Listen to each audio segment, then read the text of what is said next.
يا أهلا بيكم. النهاردة هحكي لكم قصة من أشهر أفلام الكوميديا المصرية، فيلم إسماعيل ياسين في الجيش. فيلم بيجمع بين الضحك والحب ومن وراه رسالة مهمة عن الانضباط وحب الوطن. ويلا بينا نبدأ الحكاية.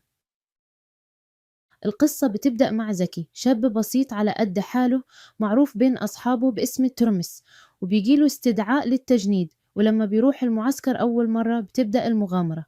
تخيل واحد زيه مش متعود على النظام ولا العسكرية، داخل وسط المجندين، وأول مشهد الحلاقة والاستحمام بيبقى نكتة لوحده. ترمس بيحاول يتأقلم، بس بطريقته العشوائية كل حاجة بتتحول لموقف مضحك، من اللبس للنوم لحتى الرد على القادة. ومن هنا بيبدأ الصدام الكبير بينه وبين الشاويش عطية، اللي واخد شغله جد جدا ومش طايق عشوائية ترمس.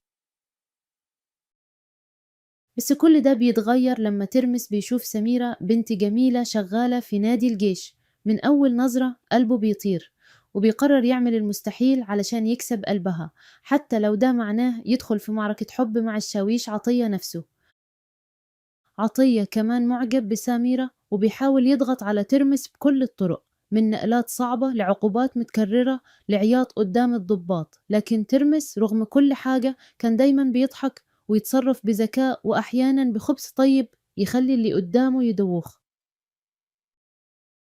في وسط المعسكر بتحصل سلسلة مقالب، ترمس وعاقل ورفاقهم بيحاولوا يخلوا عطية يغلط علشان يتنقل أو يتخصم. وفعلا بيحصل، عطية بيتنقل وترمس بيتكرم بسبب شجاعته وطيبة قلبه. بس قلبه لسه مش مطمن، هو لسه مش متأكد إذا سميرة بتحبه ولا لأ. وفي لحظة مصيرية بيقرروا يعملوا ماتش مصارعة في النادي، ترمس ضد عطية. الكل بيتجمع وسميرة بتتفرج.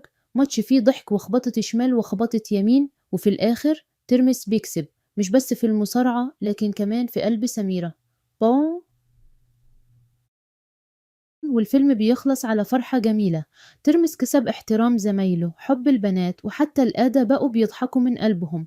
فيلم بسيط لكنه بيقولنا إن الطيبة عمرها ما كانت ضعف، بالعكس هي اللي بتكسب في الآخر.